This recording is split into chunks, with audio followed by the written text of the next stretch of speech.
Chosen ones, God has made it clear this path is dangerous. Turn back now. The storm outside rattled the window panes as Lena knelt before the old cedar chest, its hinges groaning like a warning as she opened it. The scent of lavender and aged parchment drifted up, a smell she hadn't encountered since her childhood visits to grandmother Miriam's cottage. Nestled beneath the worn leather-bound prayer book was an envelope she hadn't seen before. The red wax seal was thick and brittle, stamped with a strange, archaic symbol, a circle intersected by 3 jagged lines. It was unlike anything Lena had ever seen in any of her grandmother's religious texts or journals. Her hands trembled as she picked it up. The handwriting on the envelope was unmistakably her grandmother's, elegant, deliberate, and slightly slanted to the right. But the message inside chilled her to her core. You are one of the chosen. The path has been revealed. But beware, God has made it clear this path is dangerous. Turn back now or pay the price. A strange pressure built in her chest as she reread the words. Her mouth went dry. The candle beside her, until then burning steadily, flickered violently as if reacting to the letter's presence. Shadows danced across the walls, twisting into unnatural shapes. Then the floor beneath her vibrated faintly at first, then stronger, like something ancient had stirred awake beneath the foundation. Lena looked up, her pulse pounding in her ears. The silence that followed was thick, unnatural. A whisper brushed her ear, but when she turned, no one was there. She clutched the letter tightly. Something had begun. And it was far from holy. The forest was quiet, unnaturally so. No birdsong, no rustling leaves, just the crunch of Lena's boots over the moss-covered earth. The trees here grew closer together than they did near the village, their twisted branches forming a canopy that filtered out the sun. She wouldn't have found the clearing if not for the pull in her chest, the strange tug that guided her deeper and deeper until the trees parted suddenly, like guardians granting entry. And there it was again. The symbol from the letter, an eye perched above a cross, all enclosed within a perfect triangle, was carved deep into the bark of an ancient tree at the center of the clearing. The lines were jagged, fresh, as if someone or something had only just etched it. The air around it shimmered faintly, as though the very wood hummed with a secret. Lena's breath caught in her throat. She wasn't alone. 3 figures stood at the edges of the glade, each emerging from separate paths between the trees, drawn here just as she had been. Theo, with arms crossed and suspicion written all over his face, scanned the symbol with narrowed eyes. He didn't believe in anything he couldn't explain, and this place was testing his limits. Mara, her hands clasped in front of her chest, looked as if she were witnessing a miracle. Her lips moved in silent prayer, eyes wide with awe. She had spoken of visions and divine messages, and now, perhaps, she saw confirmation in the symbol's return. Then there was Elias, the quiet scholar, older than the rest, with a satchel slung across his shoulder and notebooks filled with forgotten lore. His eyes shone with recognition and fear. He had studied this symbol before, in manuscripts not meant to be read. They said nothing at first. Words felt too fragile for a moment so heavy. Each of them had received a letter sealed in red wax. Each bore the same warning, the same chilling mark. Each had been chosen. And now, the path was no longer metaphor. It was here, etched in wood, written in fate, waiting to be walked. Elias walked ahead, his lantern casting flickering shadows across the dense forest path. The others followed in silence, the tension between them heavy as fog. The deeper they moved into the woods, the quieter the world became, as if nature itself held its breath. After nearly an hour of winding trails and cryptic murmurs from Elias about ancient rites, they came upon a crumbling stone structure, half swallowed by ivy and time. The monastery ruins loomed like a forgotten sentinel, its once grand arches now broken and bowed. Moss covered the fallen columns, and shattered stained glass glittered in the underbrush. A broken bell tower stretched toward the sky, silent as a tomb. This was the place Elias had spoken of, the monastery lost to records, known only in obscure texts as Domus Iudicii, House of Judgment. This is where it began, Elias said, barely louder than the wind. The path of judgment, a rite designed to separate the faithful from the false. They said only the pure could pass through it unscathed. The rest. He didn't finish the sentence. Inside, the main chapel was eerily intact. The stone altar, though worn by centuries, still stood at the front. It was there, beneath the carved symbol of the iron cross, that Elias knelt. His fingers ran along the floor's edge with purpose, pressing against time-smooth stone until something clicked. A groan echoed through the chamber as a section of the floor shifted, revealing a circular trapdoor veiled in dust and cobwebs. A rusted iron ring sat in the center. Theo hesitated. Mara crossed herself. Lena's pulse thundered in her ears. With a deep breath, Elias gripped the ring and pulled. The trapdoor creaked open slowly, revealing a yawning void below, utter blackness, the kind that seemed to swallow light. Cold air rushed upward like breath from the deep earth. The scent of damp stone and something older, fouler, curled around them. Then, just as silence began to settle, a whisper floated up from the abyss. Soft. Male. Ancient. You still have time. Turn back. Mara gasped. Theo backed away. But Lena stepped forward, staring into the black. Because something in her heart already knew. There was no turning back. The iron trapdoor groaned as it fell shut behind them, sealing off the light of the chapel above. As their eyes adjusted to the pitch-black space, a strange hiss filled the air, followed by the sudden ignition of flames. One by one, torches lining the stone corridor flared to life on their own, their golden light flickering eerily against the damp, jagged walls. There was no visible fuel, no flint, no spark. Just fire. Woken by their presence. The corridor stretched endlessly ahead, its floor made of uneven cobblestone, each step echoing like a tolling bell. Along the narrow passage, ancient paintings had been carved directly into the stone, religious scenes that grew progressively darker the further they walked. Saints with serene expressions, bathed in halos of light, gave way to images of martyrs with hollow eyes, their bodies twisted in agony. Executions, drawn with brutal precision, lined the last stretch. Heads severed. Bodies burning. Faith turned into judgment. None of them spoke. Then the air shifted. It was subtle, like the breath of memory brushing against their skin. Suddenly, Mara stopped mid-step. Her knees buckled as a faint shimmer in the air in front of her solidified into a vision. Her childhood home. A younger version of herself, kneeling beside a sick friend in bed, hand reaching for a vial she never delivered. Her lips quivered as she whispered, "I was scared. I was scared." The vision vanished. Mara collapsed, weeping uncontrollably. I let her die. Elias knelt beside her, but his hands shook. His face had gone pale, as if something unseen loomed over him too. Then Lena saw her own shadow stretch across the wall unnaturally, splitting in two. The air thickened. And there she was, Amelia, her sister, dead for over a decade. Standing at the end of the corridor, dressed in the same clothes from the night of the accident. Blood still at her collar. Hair matted. Eyes dark with something Lena couldn't name. Her lips moved, silently at first, until Lena heard it, faint, broken, like a memory trapped in a scream. You shouldn't be here. Lena's heart pounded. Her chest tightened until she couldn't breathe. She reached forward, but the vision vanished, leaving only cold air and the flickering torchlight behind. The corridor was not just a passage. It was a mirror. And it had only begun to show them what lay within. The corridor finally ended at an arched stone doorway, half buried in vines and dust.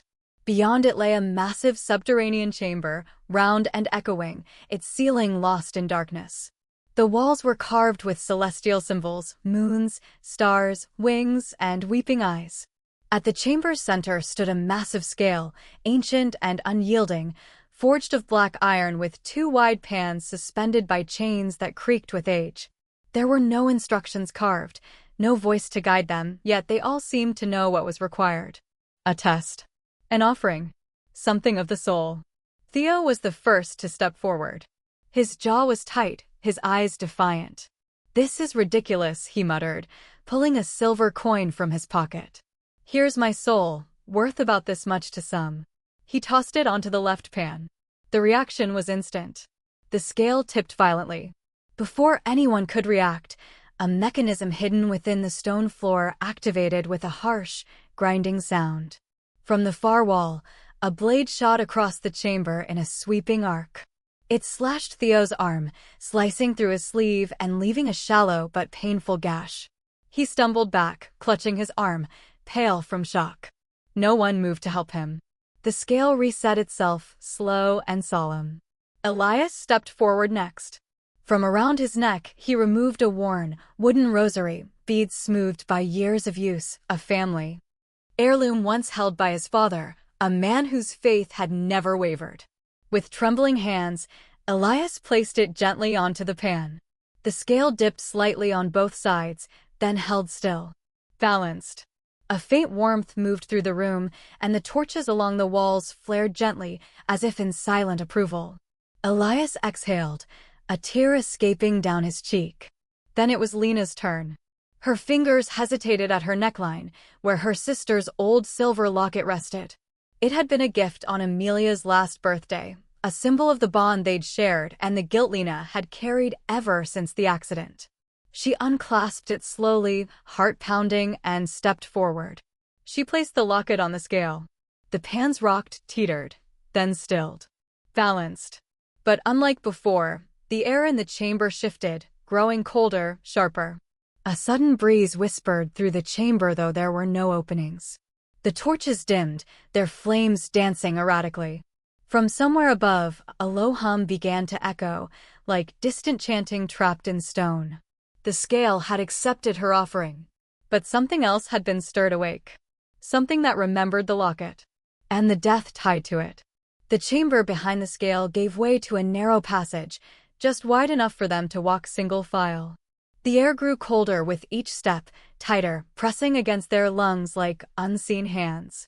The torchlight flickered as if struggling to survive, casting elongated shadows on the damp, stone walls. And then, the whispers began. Faint at first, soft murmurs that slithered through the cracks in the stone. But as they continued forward, the voices grew louder, more urgent, overlapping into a chorus of judgment. Only those cleansed may pass. The impure must bleed. Truth before passage. Lena's skin prickled. The others had slowed too.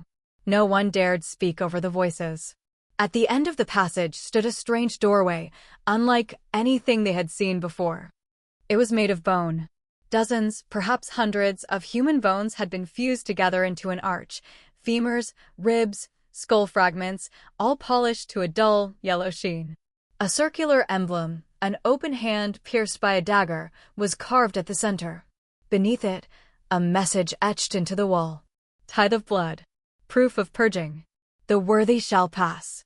A shallow bowl protruded from the door's base, lined in black stone, already stained with old, darkened blood. Mara's hands trembled. Elias looked ill. Theo scowled. "I'm not doing this," he snapped, stepping back. "This is some twisted ritual. I'm not giving this place my blood. That's where I draw the line." But as he turned, the door shuddered and opened. The bones parted with a sickening crackle, revealing a passage beyond. Theo smirked, triumphant. "See? Don't need to bleed to be worthy." He didn't finish. The ground behind the threshold gave way beneath his feet. A trap. The floor split open into a gaping pit lined with jagged spikes and endless darkness. Theo screamed. His hands clawed at the edge, but the stone was too slick, too fast. One blink, he was gone. His cry echoed for seconds, then silence. Lena covered her mouth. Mara dropped to her knees. Elias simply stared at the empty threshold, lips trembling as he whispered, it knew. It knew he wasn't cleansed. Then, the door creaked shut again behind the pit, resetting. And above them, the whisper returned, clearer now, colder. Not all chosen are meant to survive. They walked in stunned silence, Theo's fall still echoing in their minds. The corridors that followed were different, older, rougher. The carved symbols had decayed into jagged scratchings, and the torches here flickered not with fire, but with a strange bluish glow. The air tasted of metal and mildew. Each step forward felt heavier, like the walls themselves were pushing back. Then, in a narrow stone chamber, they found him. chained to the wall by rusted manacles that cut deep into raw, scarred wrists. A man alive. Barely. His body was gaunt, bones pressing against translucent skin. His beard was matted and streaked with gray, his clothes little more than tattered rags. But it was his eyes that froze them hollow, distant, like they had stared into the dark too long and forgotten the way back. He blinked slowly as they entered, as if unsure whether they were real or just another vision sent to torment him. "I was chosen," he rasped, his voice like sand scraping over stone. In 1984. The silence that followed felt like the ground had stopped breathing. Elias stepped forward, stunned. "But that's over 40 years ago." The man nodded slowly. "I passed the scale. Bled for the door. Faced the mirror." He coughed, a sickly sound that echoed in the chamber. "But the path never ends. It bends. It breaks." Mara leaned closer. "Why are you still here?" The man's eyes widened suddenly, a flicker of something fear, desperation. He leaned forward, the chains rattling violently. "Because they rewrote it," he hissed. "The priests, the keepers, they got greedy. Thought they could tame the sacred. They rewrote the path with pride, twisted the trials into punishment." His voice dropped to a whisper. And God turned his face away. He looked around the chamber as if something unseen lurked in the corners. "This place, it's no longer holy. It's hungry." The silence that followed was suffocating. Lena stared at the man, her heart pounding in her chest. Her hands were clammy. Her legs suddenly felt weak. Something inside her, something long held together by will, faith, and desperate hope, cracked. Was it her belief in a divine purpose? Or was it just fear finally sinking its claws in? She didn't know. But for the first time, she wasn't sure she wanted to keep going. The air had changed. Since meeting the man in chains, something in the labyrinth had shifted, growing darker, heavier, as if reacting to truths that should have remained buried. The corridor ahead was lined with crumbling statues of angels, their faces eroded beyond recognition, wings cracked, eyes hollow. Light from the torches behind them no longer reached forward. They walked now in the dim twilight of something ancient. Then Mara began to speak. At first, Lena thought she was praying, murmuring low under her breath. But the rhythm was strange, the cadence unnerving. Her voice echoed unnaturally off the walls, deeper than it should have been. Et lux ferat iudicium, et veritas consumator. Elias froze mid-step. "Wait," he whispered, eyes narrowing. "That's not scripture. That's—" His voice caught. He turned to Mara, pale as death. "That's not from the Bible. That's heresy. That's Gnostic. Apocryphal at best." But Mara kept going, her eyes wide and glassy, as if reading from an unseen book. Then they saw it. At the end of the corridor stood a massive stone serpent, carved in terrifying detail, scales like daggers, fangs bared, its coiled body wrapped around an altar long shattered. Its mouth was agape, forming a tunnel large enough for a person to pass through. Its tongue was a carved stone bridge, leading inside. They understood instantly. They had to go through. No one spoke. Not even Mara. As they stepped onto the serpent's tongue, a sickening pressure pressed down on their bodies. It felt like gravity had doubled, like time had slowed to syrup. Lena's legs dragged. Her breath grew shallow. Every heartbeat echoed like a drum in her skull. Around them, the air shimmered thick with whispers that crawled beneath their skin. Not all who follow light serve the right God. Truth is a blade that cuts its wielder. He waits where doctrine ends. The words seeped into their thoughts like poison, eroding certainty, unraveling belief. Lena clutched the locket at her neck, fighting the nausea rising in her throat. Mara stumbled, her verses faltering. Elias looked as though he had aged years in seconds. The serpent swallowed them whole. And faith, once a lantern, now cast shadows they couldn't outrun. The final chamber was nothing like the others. There were no altars, no bones, no carved warnings. Just a vast, circular room of obsidian stone, its surface glass smooth and impossibly cold beneath their feet. In the center, suspended above a basin of black fire, hovered an ancient book, open, its pages turning slowly on their own, untouched by any visible force. Flames licked the edges of the book, never consuming it. The fire whispered, crackled, and occasionally screamed. As they stepped closer, a windless force pulled them inward, toward the truth. Each page revealed something different. Elias was the first to see. He felt his knees, staring in horror. Burned into the parchment were drawings and names, his family name, his grandfather, his great-grandfather, architects of the very path they now walked. The trials, the tests, the illusions of holiness. They had not been created for God's will. They were crafted for control, for power, for sacrifice. We built the path, Elias whispered, trembling. But not for heaven. Next, Mara gasped, then staggered back as if struck.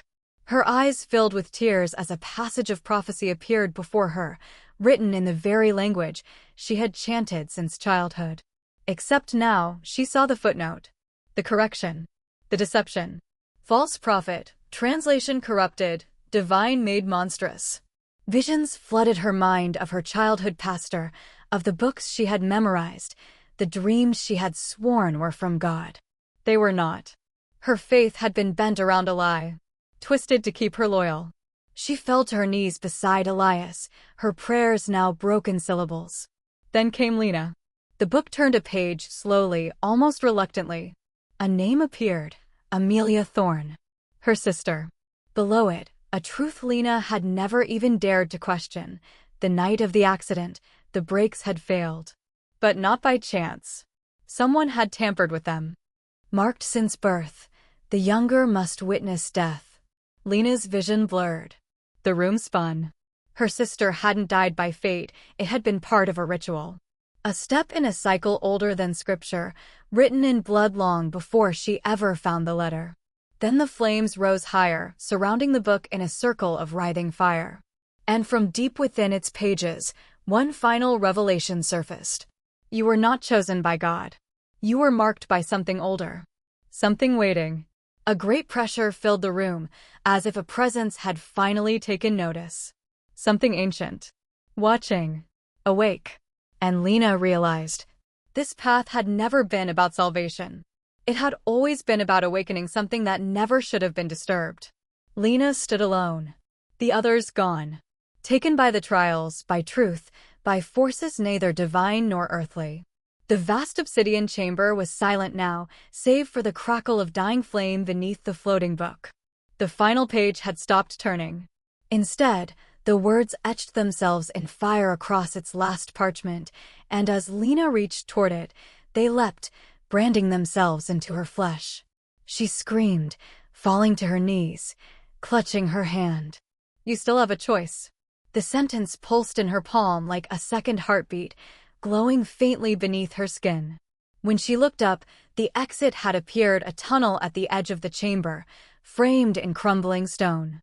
Beyond it, impossibly far but unmistakably real, was sunlight. Wind rustled the trees outside. The sound of life, of freedom, of escape. She stepped toward it. But then, the whispers returned. This time not from the walls, but from the very path she had walked.